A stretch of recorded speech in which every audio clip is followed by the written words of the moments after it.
are there traits for a player that, you know what, even if you're not performing too well on the pitch, but you can still get some deals? There will always be a reason for interest in that respect. Yeah. If a player has been signed or if they've been offered some sort of deal or whatever, it was for a particular reason at that time. I haven't seen many players offered sponsorship or deals where they haven't been deserving in that time. But for someone to be on your seat now, what skill set do you believe such person should possess? You've got to be a problem solver, build relationships very quickly.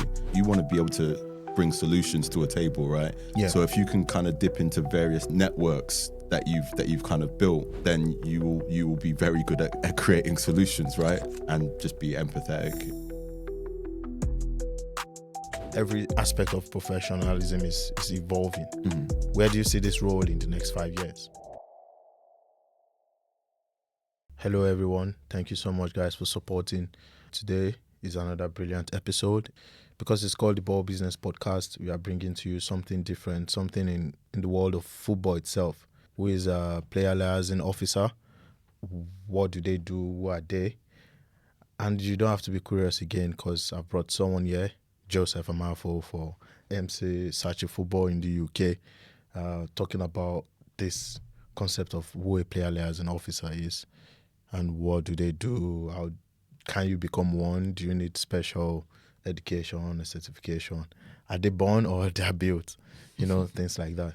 Yeah, without further ado, I present to you my brother. How are you doing, Joseph? I'm very well, thanks. Thanks for having me. It's good to be on the platform. As usual, always a massive supporter of what you guys are doing, and also how you guys are, working to sort of like build, the ball business, but also kind of educating people in that respect. So, thank you so much. Thank you so much. So, guys, I'll be looking through my podcast. I got like a lot of questions down for for him today. So, but before we get into that, so for someone hearing player liaison officer for the first time, how would you describe the role in like simple terms?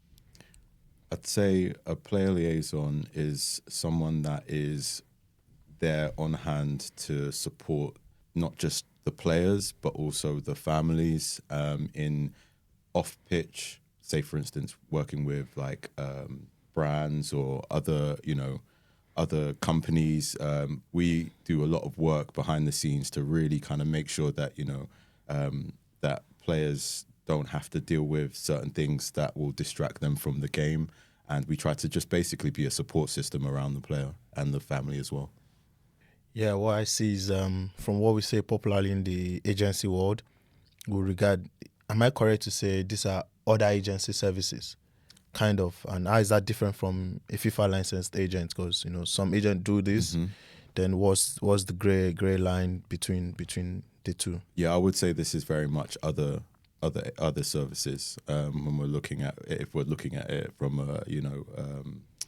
a perspective, I'd say it's very much a case of not crossing the agent line. Yeah. So always kind of working with the agents, working with the clubs, working with the families, but also making sure that you always manage the line between going into sort of agent services and other services. So this would very much be kind of other services. Oh, must be a busy day for you, every day and the kind of job you do. Yeah, no, I mean it's a job that requires a lot of empathy, a job that requires a lot of time management, people management, stakeholders, and then also you got to remember you're working with humans as well. So you've got to be very people orientated in that respect, and really just open to supporting people in that respect. So I think that's something that this role kind of generally requires, and it takes up a lot. But when you see the work that you do and the players starting to grow and build their careers, and you're part of that journey, I think it's very rewarding. All the work in the background. So yeah I can imagine, because I know sometimes we fix meetings and you're like, bro, mate, I can't make this. I'm just getting back home now. 9 p.m., 10 p.m., you're not at home. Early in the morning, you have to jump on the call. Yeah. And I'm sat there. I know I'm busy, but I've got someone who is even busier than I am. What's your typical day like, for a player liaison officer? What do you think, even maybe not you, but for others of your colleagues, what's your typical day like? Because I know you might have a schedule and it just turns around. Yeah, I mean, I wouldn't say there's a typical day. I would say it very much is based upon the needs of the players' schedules, of the families. But in terms of kind of if I was to say how would I structure my day, I'm very much I'm an early riser, so I'm probably done my my workout and things like that beforehand. I'm probably at the computer, the laptop, sort of ready by sort of 6. Really looking at kind of what are the key things that I need to tick off from the day, regarding regarding, say, for instance, other services that I would need to kind of get into, and then also I try to make sure that we're constantly in contact with parents, constantly in contact with players, making sure their needs are met. So it's very much a case of like you start the day, tick off the admin. Then it might be a case that you might need to support at a game, just to kind of make sure that you're keeping an eye on certain players, or it might be a case of you're working with a club to help manage something that a player needs in that respect. So a typical day, I don't know if there's one word, but I think it is very much a case of just it is very much based on sort of the football needs, if you know what I mean, of the player. Yeah, and I'm sure you're going to be juggling multiple players together, and if their needs clash, how do you prioritize them? Do you say, oh, you know what, you're a senior player, you're a junior player, or is it according to what you think is most important? And sometimes the two needs might be important. How do you do that without one player feeling like, oh, is that better than me, or without feeling left out? I think it's always a difficult one to prioritize. I think I would always maybe for me personally, I would put the need first, and I would try to sort of manage it with maybe other team members to try and see if they can support. But I think for me, it's very much a case of the need of the player or of the family member is something that I would probably prioritize first if I was, making that distinction. I've seen some, like, I would say agents now, because apart from you, I know a couple of maybe player liaison officer. The one I know probably is a Man City, and they do some type of roles, like even booking flights for the parents of the players. And I'm in the case, I've been on a call with a very big Super Eagles national Nigerian player, with his agents, and his dad was on the phone, and what he said. Even it's a recent call, going to the AFCON, and it was a 3-way call, and dad was speaking to Genius like, you know what, I don't know, I just need to get to Morocco, and you just got to sort it. Yeah. No. So what are those duties that off the pitch that looks very important and people don't say it, and it's very crucial? So I would say, there was, I'll give an example, a player just making his, debut in the 21s in a cup game, and, mum was busy working, dad was he's been ill, so, he couldn't drive, and he gave me a call. This was at like maybe 5:30 in the afternoon. I was literally on my way out the office, and she just was like, look, I can't get to the game, and Wow. you've got to just be ready to be able to support in that respect. So I'm trying to book him an Uber to get to the game, and and that comes with part of really understanding the need of each individual. Like we understand that you can't do that for everyone all the time. But if the need really requires it, and you understand kind of the context of the situation, I think you just got to be on hand. So so that was an example of really just having to be there to support. When we do, say for instance, players go away for camps, we do try to make sure that the parents are all good from a logistical perspective. We try to sort of we may have to book hotels, sort out flights. We try to make sure that we offer as much support in that respect. One of the boys went out to Qatar for the under-17s World Cup. Yeah. One of our players, and and we made sure that dad was in the right place at the right time. Yeah. And we sorted flights and everything, and that's kind of part of the job in that respect. So yeah, it's really, I don't want to use the word difficult job, but it seems interesting because you're in their lives. And we've seen even this online with people that are not so professional, in terms of that's their profession. Like, for example, a very popular one, we saw the video, Jude and Job, when, making a remark about Jude not being able to cook and the mom needs to be with him and stuff like that. Yeah, but now you said, you have to drive the player to the games. I understand some of these things are very important. But how do you now create an independent kind of player, so that they are not too dependent on you and, build the character out of it? No, I think there is, I think that's a wider, support system. I think in not trying to make the player too dependent. I think there are opportunities where you can be part of the help that they need, but then also you can even offer instructions for them to be able to do it. So a player, that example was he needed to do his theory test. Very, very simple process. Basics, But this is the first time he's doing it, and mum didn't really know what it was because she's never had to do it. So I basically just went through the process myself, and then sat the player down on a call, and then I just said, this is what you need to do, and then said, but go do it yourself. So there is a way to kind of give them a little bit of support, and then also kind of just but I'm also going to give the responsibility for you to book that or do that thing to you. So in the future that you can know what to do, but also know that it's still your responsibility to do that. Yeah.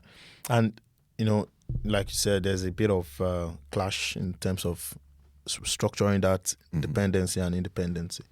But now looking at it from a professional level, some of these players have got agents, and how, no disrespect to agents like us, we might be too protective of our players, and you're like, oh, come on, why are you calling him? Why can't you just call me? I'm your agent, How do you deal with things like that? I think you always just have to have a good relationship with the agent, and I think you need to know where your job starts and stops, and where the agent's job starts and stops. So I think it is, everything I always do, I always make sure that I communicate to the agent beforehand. If there's a request that comes in from a parent, I'll link in with the agent first and say, this is what's happened, or this is what the request is. Are you okay with me, moving forward in this way? And I think it is just very much a case of trying to sort of make sure that the line doesn't get crossed in that respect of, other services and agent services, if I'm going to keep using that of course, as the barometer. Yeah. And this brings us to their life outside of football. Maybe now we'll move a bit into the commercial side, because I believe that you guys also operate in that space. For sure. How do you help players understand branding in terms of this, in terms of their professionalism, and say, you know what, you focus on football, let's build a career for you from branding. We've seen that in top players like Bukayo Saka. His image right company is managed by his parents. He's what's like I think 4 point something million pounds. We've seen my Lewis Kelly managed by his mom and stuff like that. So for you, how do you create such an ecosystem of business opportunity, for the player? Well, I think my background is, working for brands. I worked for Nike for 8 years. Worked in athlete sponsorships. With working with a lot of professionals in the senior in the senior game. So I think for me, as in my kind of experience, it was taking what I know from that world and then bringing it into this world, and I think it's very much a case of understanding and building that understanding from young, from players, because what you see online and what the reality is, it can be very, very, very different, and I mean, I worked with many senior players that might not have brand deals, but they have the product on, but they might not actually have certain deals. So I think it is very much a case of building that understanding from young, and it also is as M&C Saatchi, as a group, we have a lot of agencies within that, but we also have we have a lot of specialists that we can kind of go to get information, to be able to kind of build a bit of a package for players in that respect. And I think from a commercial perspective, it's very much a case of making sure that you are working with the player at the level that they are at, if you get what I mean. Yeah. So when we say, for instance, sign a new player, we're very clear as to what you can get and what you can't get, and it really kind of makes it quite plain. So then when it comes to focusing on the football, you've started as you mean to go on, by not offering too much, and also being able to kind of know that you can offer this in that respect. So I think it is trying to keep it quite clear from the beginning, and then in terms of I always say the better you get at football, the greater your journey becomes. That stuff will all comes as you go along. So I think it is very much about being as clear and as concise as possible in the early stages of your relationship building, so that there is no confusion, and football will always bring the sponsorships, the opportunities in that respect. That's why it's such a beautiful game. There's something you said. I'm going to touch point on that. Saying, of course, literally, if you got a good game, the brands will come. Have you seen any experience in which the player is not so it's not, the form is not there, not performing so well, it's not the best player on the pitch, the goals or something, but he still managed to get these deals? Have you come across any such? And if not, are there traits for a player that, even if you're not performing too well or exceptionally well on the pitch, but you can still get some deals? How can you advise, in that regard? I would say that, being on the other side of it, as someone that was working in sports marketing and athlete sponsorships, I think there is always a reason for that player having interest in that player. I would say, if you are performing and to a certain level, there will always be a reason for interest in that respect. Yeah. I would say brands, you've got to remember, brands are looking at, what's their ROI, right? And of course, it's business. And they're looking at, what's their viewership, how are they going to get that product seen? So, I think it is very much a case of, if a player has been signed, or if they've they've been offered some sort of deal, or whatever, it was for a particular reason at that time. how that goes. You know, especially when you're working with younger players, you're always investing in potential, aren't you? Yeah. So that you can only foresee so much. So you know, the comparisons are you know, have to be of that moment and that time where if the player was that player at that time, then that was the reason, you know, that he would have got that deal. Later on, it might be a little bit different, and there might be different circumstances. I haven't seen many players offered maybe sponsorship or deals where they haven't been deserving in that time, if you get what I mean. Yeah, it could be maybe because of probably their popularity on social media, or a mix of the background, like you said, potential as well. Yeah, generally it would be mostly footballing reasons. Oh, really? I would say generally it would be mostly footballing reasons. I think, you know, that's because they want the best of the best, right? So you're going to try to go for the best of the best most of the time. That I would say that. So not because you're handsome as a player, or Don't get me wrong, that might be, that's part of it, you know, at some level. But I think, you know, if you're handsome and you're not on the pitch, yeah, of course, no one sees no you. one sees you in it. So you've got to be doing something right to be, you know, to be on the pitch first, isn't it? So Yeah. I get what you mean there. But for someone to be on your seat now, you know, doing all this amazing work you've done, your background in sports marketing is impressive. What skill set do you believe such person should possess? Someone is watching us now and it's like, oh wow. So I don't even want to be an agent, I want to be a player liaison officer. What skill set should that person build upon? I think you've definitely got to be a people-orientated person. You got to, you know, get out there. You've obviously got to grow your network. You've got to make sure that, you know, I know the old saying, you know, your network is your net worth. I know it's an old saying, but it is one of those things where when you cross over from, you know, into the world, that you want to be able to bring solutions to a table, right? Yeah. So if you can kind of dip into various different, you know, networks that you've kind of built, then you will be very good at creating solutions, right? And that's what, you know, being a player liaison, you've got to be a problem solver. You've got to be someone that is willing to kind of, you know, do the extra. And then also you've very much got to be able to, you know, to build relationships very quickly.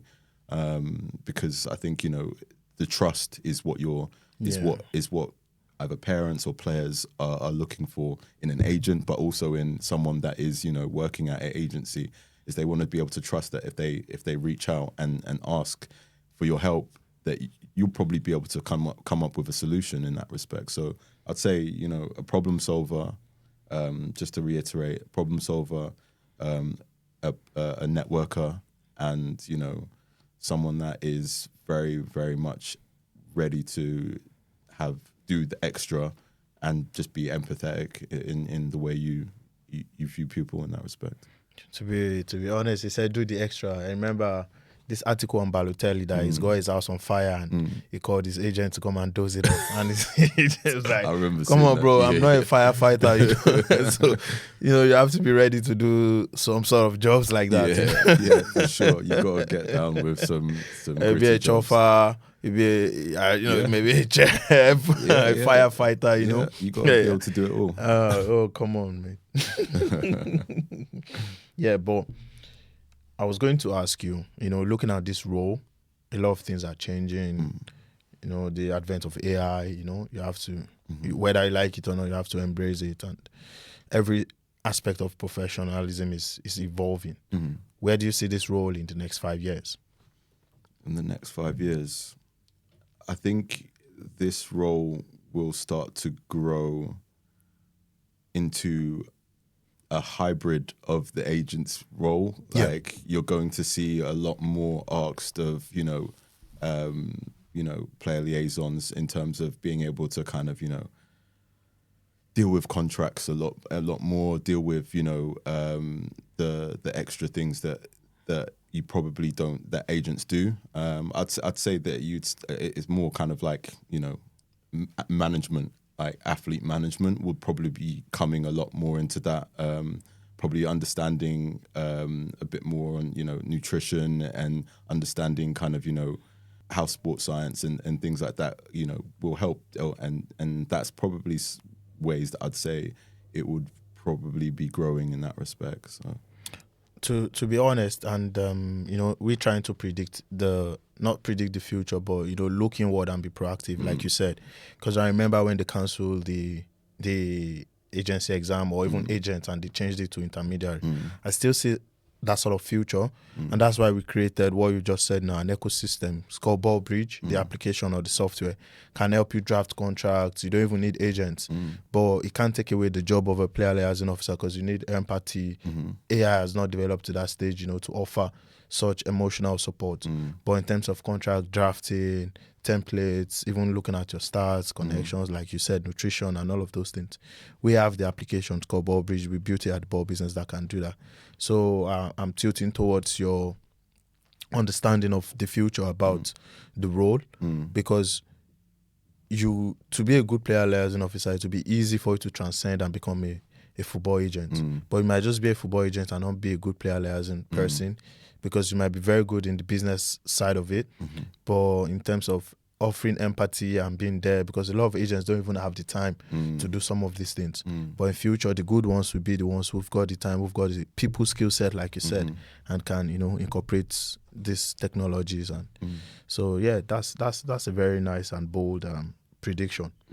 And I was going to say, this is going back to the players. You know, I put it here. I said, what is one thing you wish players understood early in their careers? This is not about liaising now. You understand what I'm saying? This is just to help players that are watching, or agents who've got players to advise. I would probably say the thing that I think players should really understand is how much it really takes. Like how much it really takes to get to have a career in football. You know, I think that's probably the one thing that I would say is, like, you'll have various milestones which will feel like you've hit a certain level, but I think the one thing is just that, you know, getting to the top and seeing the sacrifices and the work that it really takes.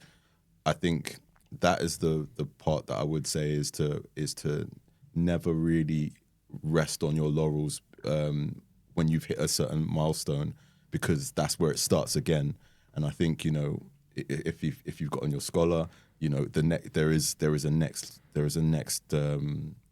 stage, and you shouldn't rest. If you've hit your pro, that's where it all begins. And so I think really understanding kind of the continual grind that it takes is probably the one thing I would say every person should get that knowledge into their child, you know, player or whoever, however you are a part of that journey. That's what I would say. You should get into them early. Very, very difficult. That's just it. Like, there's these statistics. It's just 1% of the players that become pro or play in the Premier League. Just 1%, and you can imagine. Yeah, for sure. So it's difficult.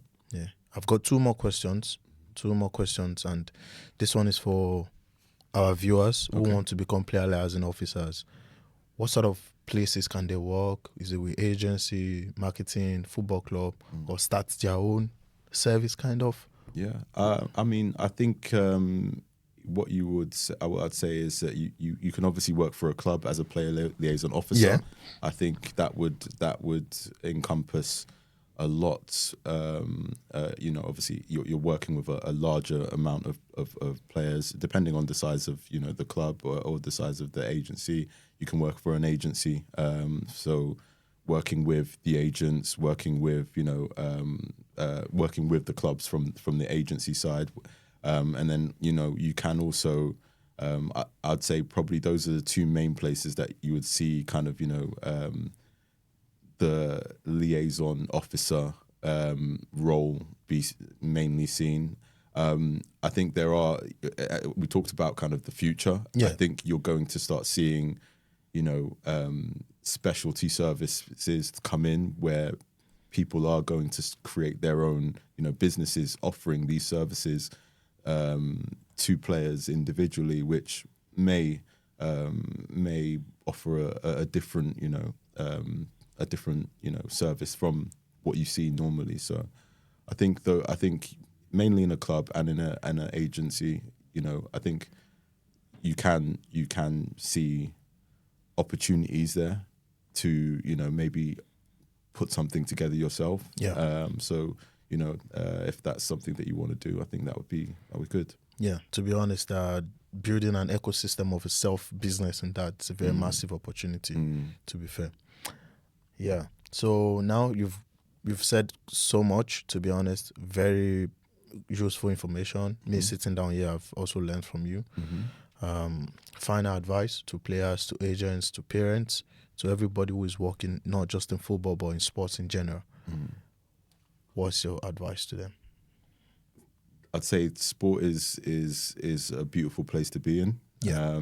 It's tough, but it's incredibly rewarding. And I think anyone that wants to get into sport, I think there is a lot more avenues than there used to be, and there's a lot more spaces that you can hold. And I think I want to see more people that also look like us in these spaces as well. Yeah. So I think that's really important from a personal perspective to see more people of color working within the liaison space in that space. So yeah. I always encourage a lot of viewers, of course, there's a saying I always say, African football for the African child. It's a different ecosystem and it's a business that's really untapped. So thank you so much, Joseph. I appreciate it. God bless you. God bless you, brother. You too. Thank you. So guys, remember to like, share and subscribe, and looking forward to speaking to you guys soon.